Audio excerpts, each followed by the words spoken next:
कह रहे हैं मरने के बाद जब हम जाते हैं तो वहाँ पर असेंबली होती है और ट्रांसफ़र होती है सोल्स की, वो 2 फेजेस में होती है। ये जो स्टेजिंग एरिया है जिसके बारे में बात कर रहे हैं, वो ऐसा जगह नहीं जहाँ पर कैंपिंग करते हैं लोग, चलो मर गए चलो इकट्ठे होते हैं एक जगह पर बैठ करके तो कुछ दिन रहते हैं, ऐसा नहीं है। यहाँ पर लोग आते हैं, they are brought in, they are collected and then projected out to their proper final destinations. सबको एक जगह पर इकट्ठा किया जाता है। मैंने कहा था ना आज की वीडियो का नाम क्या है, हाँ, डिवाइन एयरपोर्ट। तो यहाँ पर लोग लाए जाते हैं मरने के बाद, कलेक्ट किए जाते हैं और फिर प्रोजेक्ट किया जाता है उनको उनके फाइनल डेस्टिनेशन तक। नमस्कार दोस्तों, स्वागत है आपका इस सीरीज़ में जिसका नाम है जर्नी ऑफ सोल्स, आत्माओं की यात्रा। इसमें ख़ास तौर से हम जब मर जाते हैं और दोबारा जन्म लेते हैं, इसके बीच की यात्रा के बारे में बात हो रही है। और आज की क्लास में बहुत कमाल की चीज़ हम लोग पढ़ने वाले हैं। उसका नाम मैंने रखा है the divine airport. The divine airport. सबको अच्छा लगता है एयरपोर्ट पे जाना, रेलवे स्टेशन भी अच्छा लगता है घूमने के लिए, तो भाई सब अच्छी चीज़ है ही। अगर पैदल चलना हो, चौराहे पे जाना हो, तो वो मौसम अच्छा होना चाहिए, वॉक करने के लिए रोड वगैरह अच्छी होनी चाहिए। लेकिन फिर भी फिज़िकल वर्ल्ड में जो प्रॉब्लम्स हमको फेस करनी पड़ती है ट्रैवलिंग में, वो चीज़ सूक्ष्म दुनिया में, मॉलिक्यूलर वर्ल्ड में, मरने के बाद की दुनिया में नहीं फेस करना पड़ता। वहाँ पर हम चाहते हैं द डिवाइन एयरपोर्ट के थ्रू। ये नाम मैंने दिया है। इसमें हमने देखा है अलग अलग स्टेजेस में हम दूसरी दुनिया में पहुँचते हैं। सबसे पहला स्टेज था डेथ एंड डिपार्चर। मैं चाहता हूँ जब मैं मरूँ या आपके आसपास कोई मरे तो आपको अचानक से याद आ जाना चाहिए अब पापा गए हैं डेथ और डिपार्चर के थ्रू। उसके बाद बहुत जल्दी अगर वो समझदार आदमी है तो पहुँचेंगे gateway to the spirit world. एक स्पिरिट वर्ल्ड है, उसका दरवाज़ा है।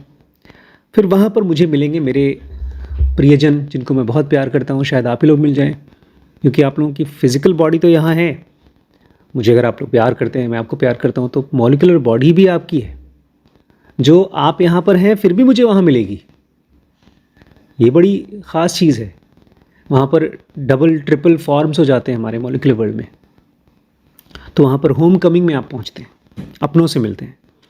अच्छा, अगर कोई आदमी कंफ्यूज्ड है, बहुत ही परेशान है, बहुत दुखी और बहुत ही गलत तरीके से जी रहा है, क्रिमिनल है, तो उसको फिर डिस्प्लेस्ड सोल्स हो जाती हैं। उन बेचारों को अपने गुरु के पास काफ़ी टाइम तक बैठना पड़ता है, उनको फेस करना पड़ता है। डांट नहीं पड़ती, लेकिन फिर भी उनसे एक तरह की काउंसलिंग होती है। मास्टर आपके साथ बैठता है, वो डिस्कस करता है। फिर आता है ओरिएंटेशन। ये भी वही फेज़ है जहाँ पर आप सबसे पहले तो गुजरते हैं एक तरह की हीलिंग से। जितने भी आप अच्छे हों, जितने भी आप ख़राब हों, इससे फ़र्क नहीं पड़ता। आपकी मॉलिक्यूलर बॉडी में ढेर सारे स्कार्स हैं, ढेर सारे घाव हैं जो दर्द करते हैं, और उसको हील किया जाता है। और फिर पहुंचते हैं हम लोग ट्रांजिशन में, जिसको मैंने नाम दिया है द डिवाइन एयरपोर्ट। बड़ी मज़ेदार चीज़ है। डॉक्टर माइकल न्यूटन ने अपने पेशेंट्स को, अपने क्लाइंट्स को हिप्नोटाइज़ किया, पास्ट में लेकर गए और डेथ के पार झांका। सभी आत्माएं रिगार्डलेस ऑफ एक्सपीरियंस, इससे कोई फ़र्क नहीं पड़ता है कि उनका एक्सपीरियंस कैसा है, अच्छा है, ख़राब है, जल्दी का है, लेट का है, वो इवेंचुअली पहुंचती हैं एक सेंट्रल पोर्ट पे। जैसे एक हवाई जहाज़ होता है, एयरपोर्ट होता है, तो वहाँ पर ढेर सारी हवाई जहाज़ आती हैं। और पूरी दुनिया के कुछ ही हवाई जहाज़ हैं जो बहुत बिजी होते हैं, जैसे बॉम्बे एयरपोर्ट है, दिल्ली एयरपोर्ट है, बेंगलोर एयरपोर्ट है। तो इन्होंने बताया कि मरने के बाद हम सब पहुंचते हैं मज़ेदार जगह पे जिसका नाम है स्टेजिंग एरिया। क्या नाम है? 2 टाइप की सोल्स होती हैं। एक पूरी ज़िंदगी जो पर्पस के साथ जीती हैं, जिसको हम कहेंगे क्लियर, सुपर क्लियर, और उनका पर्पस कोई ऐसा वैसा पर्पस नहीं होता। उनका पर्पस होता है स्पिरिचुअल पर्पस। अगर वो पैसा रुपया भी कमा रही हैं तब भी इंटरनली उनका पैसे से कोई ताल्लुक़ नहीं है। वो पैसे को भी इसलिए कमा रही हैं ताकि उससे दुनिया को और बेहतर बना सकें। तो वो हो गए मैच्योर सोल्स। उनका जर्नी मरने के बाद बहुत फास्ट होता है मॉलिक्यूलर वर्ल्ड में। और दूसरे बेचारे कंफ्यूज्ड, जो फिजिकल वर्ल्ड को ही खाली रियल मानते हैं, सपने के बाद की पूरी दुनिया उनके लिए वेस्ट है, कंफ्यूजिंग है। डेथ तो उनके लिए बड़ी डरावनी चीज़ है। अभी कोई मुझे बता रहा था, एक भाई साहब की वाइफ जब मरी तो मरने से पहले उनकी वाइफ और मरने के बाद वो इतने डिस्टर्ब थे कि उन्होंने अपने बच्चों को ही डिसोन कर दिया, उन्होंने अपनी प्रॉपर्टी से अलग कर दिया। एक भाई साहब के बारे में आज मुझे पता चला कि उन्होंने अपने बच्चों को, अपने एक बेटा है उसके खिलाफ FIR लिखाई है, उसको जेल में डलवाया है। उसके दोस्तों ने मिलकर के उसको बेल करने की कोशिश की तो बेल रुकवा दी है। बोलते 2 महीने जब जेल में सड़ेगा तब उसको अकल आएगी। अब बाप बेटे की लड़ाई है, अब पता नहीं क्या किया है, हो सकता है बेइज्जती की हो, उसकी बात नहीं माना हो। तो ये जो सेकंड टाइप के लोग होते हैं, जो कंफ्यूज्ड होते हैं, जो दुनिया को रियल मानते हैं, वो यहीं पर भटकते रहते हैं। वो लोग इतने ज़्यादा कंफ्यूज्ड होते हैं कि वो क्राइम करते हैं। क्राइम करने के बाद जिन चीज़ों की वजह से वो क्राइम करते हैं, कि कोई आदमी पैसे के लिए, कोई आदमी प्यार के लिए क्राइम करता है, वो उसी के आसपास में भटकता रहता है। मतलब वो बॉडी तो मर जाती है, एक बार आपकी बॉडी ख़त्म हो गई तो आपको फिजिकल वर्ल्ड में रहने का कोई मतलब नहीं है। पेड़ पौधे बहुत समझदार होते हैं, जानवर बहुत समझदार होते हैं, वो अटैच नहीं होते। पेड़ का अगर बीज है तो बड़ा हो जाएगा, नहीं तो पेड़ गायब। आप कुछ साल बाद जाओ तो जहाँ पर पेड़ था उसके बारे में आपको एहसास भी नहीं होगा कि यहाँ पर पेड़ है, कंप्लीटली डिटैच्ड। लेकिन इंसान जब कंफ्यूज्ड होता है मरने के बाद वो भटकता रहता है। अच्छा, मैं क्यों बता रहा हूँ इतना डिटेल में, क्योंकि ये जो भटकने वाले लोग हैं, जो कंफ्यूज लोग हैं, मरने के बाद इनकी जर्नी बड़ी स्लो चलती है। थोड़ा आगे जाते हैं, 4 कदम पीछे आते हैं, 2 कदम आगे जाते हैं, फिर 3 कदम पीछे जाते हैं, क्योंकि उनको डर रहता है। मरने के बाद उस दुनिया में भी डरते हैं। Once past the orientation stage, इसके पहले का जो स्टेज था उसको बोलते हैं ओरिएंटेशन स्टेज। उसमें क्या होता है, मास्टर से मिलते हैं और हीलिंग होती है। ये ट्रैवल डिटूर क्या है भैया, मरने के बाद कोई बाईपास नहीं होता। अरे आज मैंने बड़ी नई चीज़ डिस्कवर की है। आज मैंने मैप शेयर किया है। मैंने पिछले 2 दिनों में कम से कम लखीमपुर में 12 ज़मीनें देखी, कल और आज में। फिर मैंने गूगल मैप देखा, गूगल मैप में नेशनल हाईवे देखे, जिस पर वो है फन मॉल, वो नेशनल हाईवे है। उसका साइज़ है 110 फीट। 110 फीट। जो हमारे घर के सामने जो रोड है उसका साइज़ है 30 फीट। अच्छा, यहाँ से जो खीरी जाती है रोड, जानते हैं कौन सी खीरी रोड है? कौन सी? जिसमें गुड़िया रहती है, वो भी नेशनल हाईवे है। लेकिन वो अभी तक बड़ी बनी नहीं है, बाद में बनेगी। अच्छा, लेकिन एक और बड़ी इंपॉर्टेंट हाईवे है जिस पर हमने आज ज़मीन देखा। मैं एक्चुअली रोड्स का साइज़ देख रहा था।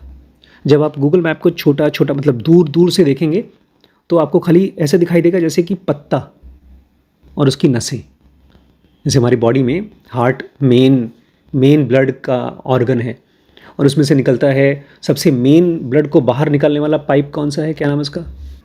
आर्टरी। आर्टरी में भी वो इतनी बड़ी आर्टरी है कि उसको आर्टरी बोलते नहीं, उसका ए से ही नाम है, एओर्टा।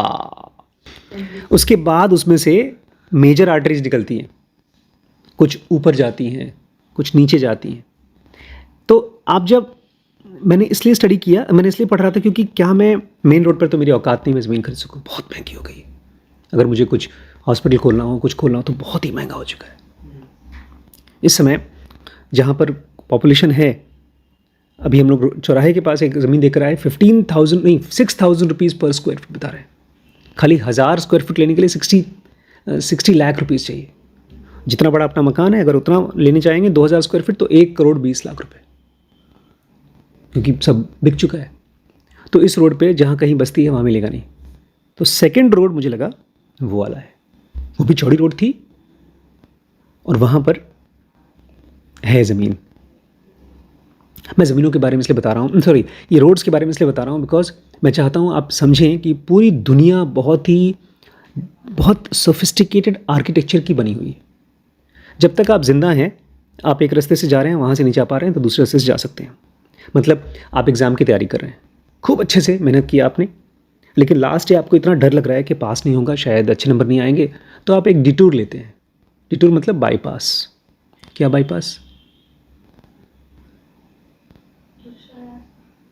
एग्ज़ाम में आपने तैयारी की, आपको पता है कि आप फेल होने वाले हैं, तो आप डिटूर क्या लेंगे? वेरी गुड, फर्रे ले जाएंगे। टीम बना करके, तुम इस क्वेश्चन का आंसर, मैं इस क्वेश्चन का। तो यहाँ तो बाईपास है, हालांकि यहाँ पर भी हम बाईपास कर नहीं पाते। फर्रे लेने के बाद भी अगर आपने एग्ज़ाम पास कर लिया तो आपके सर पे एक नया बोझ हो जाता है। कौन सा? मान लो नहीं पकड़े गए तब भी नया बोझ। अब अगर अच्छे नंबर पा गए, मान लीजिए तुमने MBBS में एडमिशन ले लिया और तुम बिल्कुल नहीं पसंद करते अपनी पढ़ाई को, और तुम बड़े अच्छे नंबर पा करके फर्रे ले लिए, बड़े अच्छे नंबर पा लिए, अब पहुँचोगे तुम मार्केट में और देखना शुरू करोगे मरीजों को। नब्ज़ पकड़ने आती नहीं है, बीमारी को पढ़ना देखा ही नहीं आज तक, नंबर बड़े अच्छे आ गए, अब करो डिटूर। यहाँ पर बहुत से ऐसे डॉक्टर्स को जानता हूँ मैं जो बेचारे बहुत दुखी हैं, उनमें से मैं भी एक हूँ। मेरी ज़िंदगी का पर्पज़ है, मैं नहीं दुखी एज अ प्रोफेशनल डॉक्टर, जब मुझे ऐसा कुछ काम करना पड़ता है जो मुझे नहीं करने का मन है, मुझे ऑपरेशन करने का मन नहीं है, मुझे हड्डी चिपकाने का मन नहीं, मतलब मैं ऑर्थोपेडिशियन नहीं हूँ, मुझे किसी को सुई लगाने का मन नहीं करता, बट मैं डॉक्टर हूँ। तो अगर मैं लाइफ में बाईपास करने की कोशिश कर रहा हूँ तो फिजिकल वर्ल्ड में तो है, फिर भी फिजिकल वर्ल्ड में एक तरह से नहीं है, बिकॉज अल्टीमेटली आप अपने आप को फेस करेंगे और आप परेशान होंगे। मरने के बाद तो बिल्कुल नहीं है, कह रहे हैं मरने के बाद देयर इज़ नो स्पिरिचुअल, नहीं, there is no travel detour. नहीं समझे? आप कभी कोई बड़ी सी ट्रैफिक में जाम में फंसे हैं?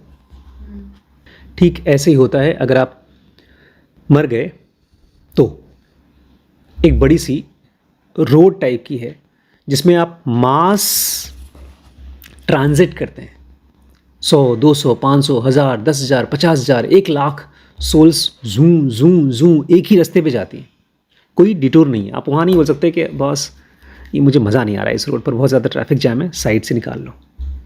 There is no travel detour.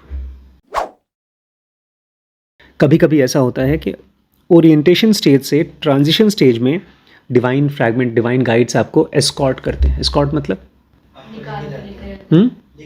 लेके जाते हैं साथ में, और ये चीज़ ख़ास तौर से उनके लिए होता है जो बहुत छोटे बच्चे होते हैं, जिनको अभी तक समझ में नहीं आ रहा क्या हो रहा है, तो उनके गाइड उनको लेके जाते हैं ट्रांजिशन एरिया में।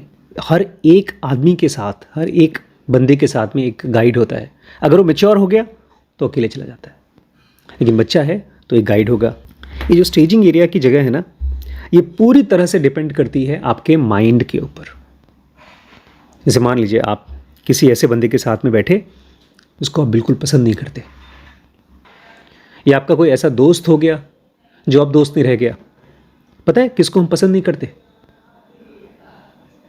हम किसको बिल्कुल पसंद नहीं करते? जो हमको रिस्पेक्ट नहीं देता, जिससे हमारे ओपिनियंस आइडियाज़ नहीं मिलते। Very good. जो हमारी एक्सपेक्टेशन को पूरा नहीं करता। Very good. जो हमारी ईगो सेटिस्फाई नहीं करता।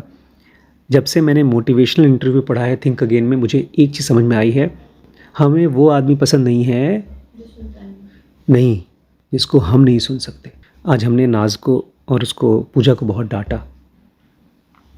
नाज रोने लगी, उसकी तबीयत ख़राब थी, उसके घर में सबकी तबीयत ख़राब है। पूजा भी रोने लगी, उसने 2 बार मुझे फ़ोन किया, एक बार मम्मी को फ़ोन किया। लोग लेट आते हैं, ज़्यादा छुट्टियां करते हैं, काम में कैजुअल हैं, पेशेंट्स को डांटते हैं, बहुत सी ऐसी चीज़ें हैं। लेकिन अगर कोई आपको पसंद नहीं है तो क्यों नहीं पसंद है? क्योंकि आप उसको नहीं सुन पाते। वो भी आदमी आपको पसंद नहीं करेगा क्योंकि वो आपको नहीं सुन पाता। हमारे पसंद का क्राइटेरिया ही है कि कैन यू अंडरस्टैंड समथिंग। मैं जब पापा को सुनता हूं तो एक पॉइंट के बाद, जब वो मैथमेटिक्स में डेप्थ में चले जाते हैं या कहीं मार्केट में किसी के साथ बात करते करते बहस में जा रहे हैं, पहले मुझे लगता था कि क्या कर रहे हैं यार, क्यों टाइम वेस्ट कर रहे हैं।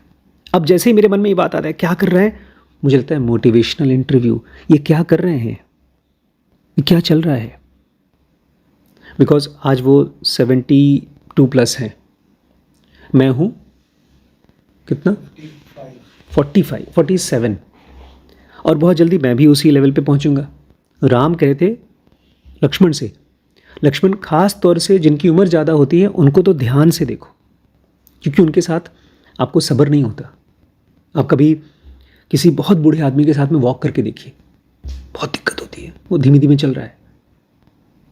छोटे बच्चों के साथ वॉक कर सकते हैं, भले धीमे धीमे हो, बड़ों के साथ नहीं करते, बिकॉज हमारा माइंड उसको लगता है कि समझ गए इसको हम। लेकिन जब से मैंने मोटिवेशनल इंटरव्यू पढ़ा है तब से मैंने रियलाइज़ किया है मैं इस आदमी को अभी भी नहीं समझा हूँ। जिसके प्रति मेरे मन में ज़रा सा भी एंगर है, ज़रा सा भी जेलसी है, ज़रा सा भी कुछ भी नेगेटिव है, मैं उसको सुन नहीं पा रहा हूँ। और जो आदमी इस फिजिकल वर्ल्ड में कतरा भर भी नेगेटिव इमोशंस है, उसकी ट्रैवल मॉलिक्यूलर वर्ल्ड में स्लो होती है, उसकी ट्रैवल ड्रीम वर्ल्ड में भी बड़ी कंफ्यूज्ड होती है, स्लो होती है। आज मुझे अनिकेत बोल रहा था, सर आप बीमार हैं। मैंने कहा क्यों, मेरी शक्ल से लग रहा है क्या, वीडियो में मैं बीमार लग रहा हूँ क्या? पता नहीं सर, आपको देख के लग रहा है कि थोड़ा बीमार है। मैंने कहा हाँ यार, आजकल मैं पेशेंट्स के साथ और जो सेंटर का काम चल रहा है उसमें बड़ा परेशान हूँ। वो दिखता है, जहाँ कहीं पर भी आप कंफ्यूज होते हैं वो दिखता है, लेकिन वो कन्फ्यूजन बाहर नहीं होता, वो कन्फ्यूजन हमेशा अंदर होता है। इसलिए मैं आपसे एक बात बोल रहा था, मैंने अपने आप को देखा कि अब हम लोग स्टॉक मार्केट की सीरीज़ बना रहे हैं, किस नाम से, what we learned about investing from Darwin. और जैसे ही मैंने कल बताया था, जैसे ही आप इस टाइप के किसी काम में जाएंगे जहाँ पर पैसे का लेन देन रोज़ होता है, तो आप फिजिटी हो जाएंगे, आप हाइपर एक्टिव हो जाएंगे, बेचैन हो जाएंगे। आज ही हम लोग ने पढ़ा ETF ना, ETF कोई चीज़ होती है स्टॉक मार्केट में जो म्यूचुअल फंड जैसी होती है, लेकिन म्यूचुअल फंड में और ETF में डिफरेंस ये है, ETF को आप दिन भर में 10 बार खरीद सकते हो, लेकिन म्यूचुअल फंड को केवल एक ही बार आप खरीद सकते हो, बेच सकते हो। तो दोनों में से ज़्यादा स्टेबल कौन सा चीज़ है आपके माइंड के लिए? Mutual fund. और वहीं पर मान लीजिए आपने फिक्स डिपॉजिट कर दिया, आपके पास बैंक में 10 लाख रुपए हैं, उसको आपने फिक्स डिपॉजिट कर दिया, तो पता है कितने दिन का होता है मिनिमम फिक्स डिपॉजिट? मिनिमम 5 साल का भी होता है, 3 साल का भी होता है, 1 साल का भी होता है, 1 साल से थोड़ा 15 महीने का होता है। आज मैंने 15 महीने का किया। तो अब दोबारा उस पैसे को आप कब टच करेंगे? अगर इमरजेंसी नहीं है तो 15 महीने बाद।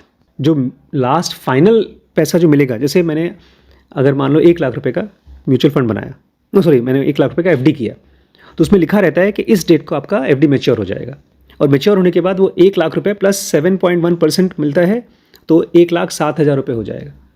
तो 1,07,000 मिलेगा। अगर आप उससे पहले तोड़ते हो तो आपको हो सकता है 1 लाख ही मिले। ये सब बातें क्यों कर रहे हैं हम लोग? पैसे की बात क्यों कर रहे थे, भूल गए? हाँ, आप पैसे के साथ में काम कर रहे हैं। मैंने देखा है पैसे को भी वही आदमी संभाल सकता है जो मन में शांत हो। अभी अनुज का बेटा बहुत बीमार था, बहुत ज़्यादा बीमार, खून की उल्टियाँ हो रही थी, 2-3 दिन तक तो बोला ही नहीं, वो बेहोश था। मैंने अनुज को देखा परसों, मैंने कहा तू यहाँ क्या कर रहा है, तेरा बेटा बीमार है, तू जाओ उसके पास रहे। कहा सर ठीक है, वो ठीक हो जाएगा, सब लोग देखभाल कर रहे हैं लखनऊ में। मुझे लगा चलो कोई बात नहीं, वाइफ होगी, वाइफ भी नहीं थी बच्चे के पास, दादा दादी हैं। आज पता है क्या बताया? बोलता है सर अगर वो मरी जाएगा तो मैं उसकी शक्ल नहीं देखना चाहता था। ये बड़ा अलग टाइप का स्टेट ऑफ माइंड है। ये सही है कि गलत मुझे नहीं पता, बट अलग है। हम जिसको बहुत प्यार करते हैं उसके साथ रहना चाहते हैं जब वो आखिरी सांसें गिन रहा है। मैं चाहता हूँ हम लोग मरने से पहले अपने माइंड की, अपने हाथ की, अपने चलने फिरने की आदत को काम डाउन रखें, सीखें कि काम डाउन कैसे रह सकें। तो मेरे से कल कह रहे थे डॉक्टर से बात करी, उन्होंने कहा सब बढ़िया है। हाँ अब ठीक है, लेकिन ये तो आए परसों है। परसों ये आंसू बह रहे थे, उस समय उसकी तबीयत बोलना शुरू नहीं किया था। और देखो जब कोई बीमार होता है ना यार, तो जब तक वो पूरी तरह से ठीक नहीं हो जाता तब तक डर बना रहता है। ये तो मेरे लिए शॉकिंग था कि उसका बच्चा बीमार है और वो यहाँ पर बैठा है। लेकिन अगर मेरे बच्चे हॉस्पिटल में एडमिट हों, मैं तो कुछ नहीं करूँगा, बच्चों के पास ही बैठा रहूँगा। इसको आप कहिए अटैच्ड हो। अब हो सकता है डिटैच्ड आदमी ऐसा ना करे, जो भी हो खैर, बट मेरा पॉइंट, डिस्ट्रैक्ट मत होइए। आप मरेंगे, हम भी मरेंगे, लेकिन अगर आप मैच्योर सोल हैं तो जूम करके आप पास कर जाएंगे, और अगर आप इमेच्योर सोल हैं तो कब कांपते रहेंगे। 2 कदम 4 कदम, 2 कदम 5 कदम, 5 कदम 10 कदम पीछे। और ये डिपेंड करता है on the state of your mind in each life. ये कैसे पता चलेगा कि हम मैच्योर सोल हैं या immature? Very good question. ये कैसे पता चलेगा कि आप मैच्योर सोल हैं कि इमेच्योर सोल हैं? जब ज़िंदगी में ढेर सारे दुख तकलीफ आए, बड़े बड़े नहीं, बड़े बड़े तो आपको डिस्टर्ब कर ही देंगे, छोटे छोटे आए, जैसे फ़ोटो दिखाया पापा ने, या आपके लिए भाई फ़ोटो आया। जिस समय कोई भी छोटी छोटी तकलीफ़ें आती हैं, आप उसके साथ में आराम से अपने इमोशंस को ऑब्जर्व कर पाते हैं कि नहीं कर पाते? जो कर पाता है वो मैच्योर सोल है, जो नहीं कर पाता है वो डिस्टर्ब्ड हो रहा है, और बेचारा अभी भी मैच्योर नहीं हो पाया। कृष्णमूर्ति कहा करते थे, when you see something you act. But हम में से ज़्यादातर लोगों का जो एक्टिविटी निकलती है वो लैक ऑफ सीइंग में से निकलती है। डिस्टर्बेंस आई, हम उसको रिएक्ट करते हैं। किसी ने हमारे साथ गलत किया, अब हमको गुस्सा आया, फिर हम एक्ट करते हैं। तो एक तरह से हम जानवर की तरह एक्ट करते हैं। इनफैक्ट जानवर भी नहीं, जानवर से भी एक स्टेज पीछे। कौन सा? जो दुनिया का केमिकल वर्ल्ड है, फिजिकल वर्ल्ड है, वो सब फिक्स्ड लॉज के ऊपर है। केमिकल रिएक्शंस या फिजिकल एक्टिविटीज़ दुनिया की, वो सब फिक्स्ड एक्शन रिएक्शन की तरह है। हम भी वैसे ही बिहेव कर रहे हैं, लेकिन हम केवल ये हड्डी, आँख, नाक, कान नहीं है। हम इसके अंदर में एक बहुत ही स्टेबल, एक इतनी स्टेबल कि उसको कभी कोई चीज़ डिस्टर्ब ही नहीं करती। जब वो मरती भी है, मतलब जब फिजिकल बॉडी मरती भी है, तब भी एकदम आराम से काम डाउन रहती है। वो एलिमेंट हमारे अंदर में है, और उस एलिमेंट को अगर एक्सपीरियंस करना है, डिवाइन फ्रैगमेंट को एक्सपीरियंस करना है, तो इस फिजिकल बॉडी को भी धीमे धीमे शांत रहने की कोशिश करनी होगी। एक इमेच्योर सोल हो सकता है बहुत पढ़ा लिखा हो, लेकिन उसका बेटा उसके खिलाफ चला गया, या उसकी बेटी ने अपनी मर्जी से शादी कर ली, अब वो ये चीज़ उसके लिए नासूर बन गया। मान लो किसी ने मेरी बेइज्जती की, क्या मैं उसको नए तरीके से देख सकता हूँ? तो अब मैच्योर है, फ्रेश तरीके से। क्या आप ऐसे देख सकते हैं कि यार ये ठीक है, ये मेरा दुश्मन है, बट ये इंसान भी है, और हर एक इंसान वही होता है। जब पसीना आता है तो हर एक, गर्मी आती है तो हर आदमी को पसीना आता है। तो जब हम ये कहते हैं ना, कैसा आदमी है ये, ऐसे कैसे बोल सकता है, हम बहुत से लोगों के लिए लगता है ये तो दिमाग खराब है इसका। इसको हम, किसी को भी हम बुरा बोलते हैं, चाहे विलेन बोलें, चाहे खराब बोलें, हम उसको ऑब्जर्व नहीं कर पा रहे हैं पेशेंटली। उसकी खराब होने की, उसका खराब स्टेट हमको डिस्टर्ब कर रहा है। बुद्ध के सामने सोचो, जब अंगुली मार आया तो उसके सड़ी हुई उंगलियां उसके गले में रखी होंगी। देखा है कभी किसी क्रिमिनल को? देखा है क्रिमिनल को? तो हम नहीं जानते, कभी देखा नहीं होगा। मैं एक बार मजनू का पढ़ाने गया था जेल में, यहीं पर लोग ऐसे लग रहे थे जैसे कि अरे यार क्या कर दिया मैंने, मतलब पछता भी नहीं रहे थे। उनको समझ में नहीं आता क्या किया, क्या मैंने। जैसे कोई अभी तुम्हारे पास सबसे नज़दीक है बेचारी गुड़िया, वो आए दिन बहुत पागलों की तरह काम करती है। उसके बाद घर पे जाती है, वो अपना जो पैसा कमाया हुआ है वो किसी को उधार दे देती है, उधार वापस नहीं करता। यहाँ पर भी काम करती है, घर पे भी काम करती है, अपना पैसा भी दे देती है, फिर मार भी खाती है। उसको समझ में नहीं आता, बेचारी कंफ्यूज्ड है। ये तो बड़ी किस्मत की चीज़ है कि उसका ब्रेन ऐसा नहीं है कि वो क्रिमिनल नहीं बनी। अगर सीवियरली कंफ्यूज्ड हो तो आदमी क्रिमिनल बन जाता है। और जब क्रिमिनल को आप देखेंगे तो वो भी हमारी और आपकी तरह ही है। तो एक समझदार आदमी वो होता है जो हर किसी को ऑब्जर्व करे दो वजह से। एक तो वो आदमी आप जैसा नहीं है, तो आपका एक रूप आपको दिख रहा है, ये मत कहिएगा ये पागल है, इससे तो मैं बात ही नहीं करूंगा, वो आप जैसा नहीं है इसलिए आप उसको सुनिए। हमने पढ़ा था थिंक अगेन में, वो जो लेडी थी वो गई थी वॉरलॉर्ड से मिलने के लिए, क्योंकि वो चाहती थी पूरी दुनिया में अमन शांति हो। उस वॉरलॉर्ड ने कितने लोगों को मारा था? मोर देन 20,000 बच्चों को अपडेट कराया था, 1 लाख से भी ज़्यादा लोगों की ज़िंदगी डिस्टर्ब हो गई थी और हज़ारों लाखों लोगों की मौत हो गई थी। और दूसरा वजह ये है, सुनिए, ये ज़्यादा इंपॉर्टेंट वजह है। जिस आदमी को आप मानते हैं कि वो बेवकूफ़ है, क्रिमिनल है, जो कुछ भी गलत है, दूसरा वजह ये है बात करने का कि वो आपके सामने है, आपके उसके साथ कर्म कनेक्टेड हैं। अगर वो नहीं होता, कनेक्टेड नहीं होता कर्म, तो आप उससे कभी फेस टू फेस नहीं होते।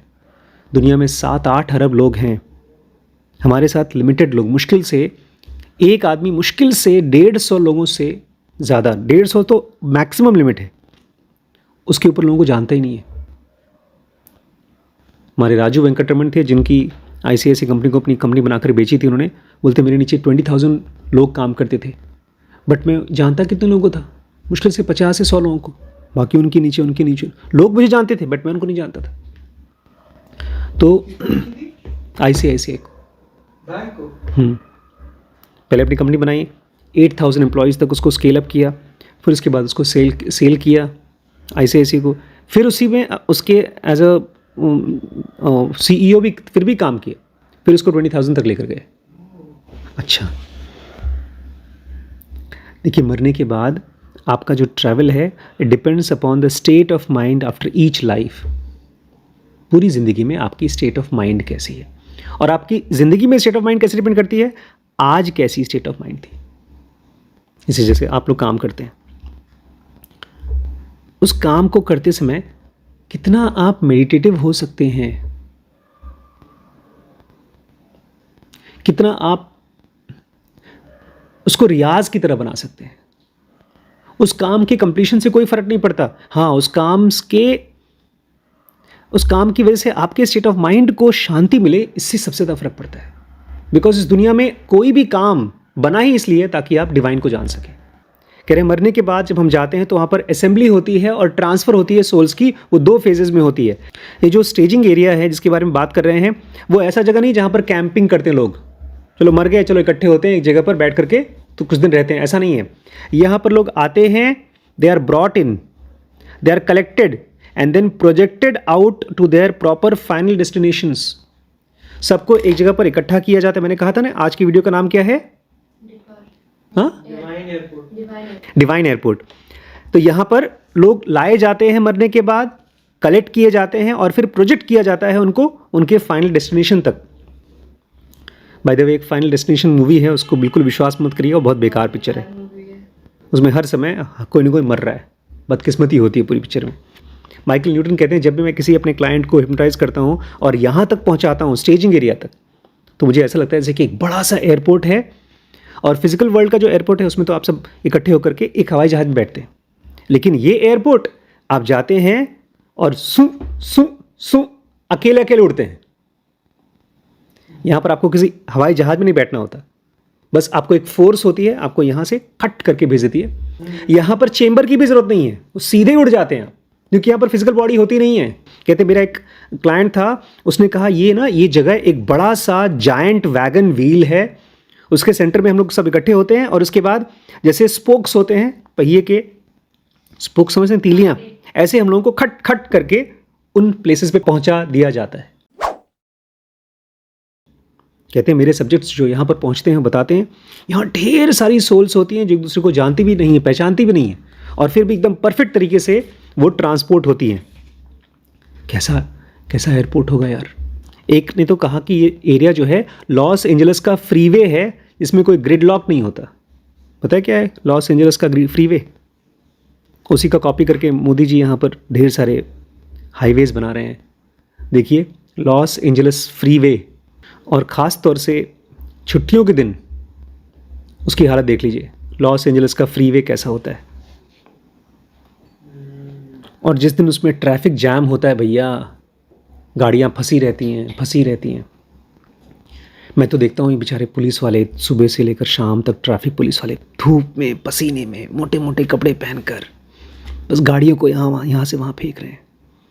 बोल रहे हैं लेकिन वहाँ पर ये वैसा ही दिखता है, लेकिन कोई ग्रिडलॉक नहीं होता, मतलब कोई ट्रैफिक नहीं होता वहाँ। कह रहे हैं यही एक रास्ता है मरने के बाद, सबसे पहले आप इकट्ठे होंगे इस जगह पे, उसके बाद यहाँ से आप जाएंगे। क्या फील होता है आपको, मतलब इसको सुनने के बाद, जानने के बाद क्या लेके जाएंगे आप? समरी क्या है आज की क्लास की? ये बस इतना है कि मज़ेदार वहाँ पर हम एसएल वर्ल्ड की तरह, डिज्नीलैंड की तरह मज़े करेंगे, उड़ने को मिलेगा मरने के बाद।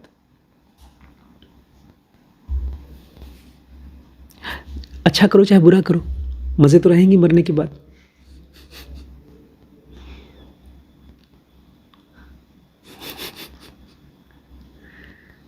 इसलिए भैया मज़े करो, ज़िंदगी में कितना भी बुरा करना हो करो, लेकिन मज़े करो। यही है ना? फिर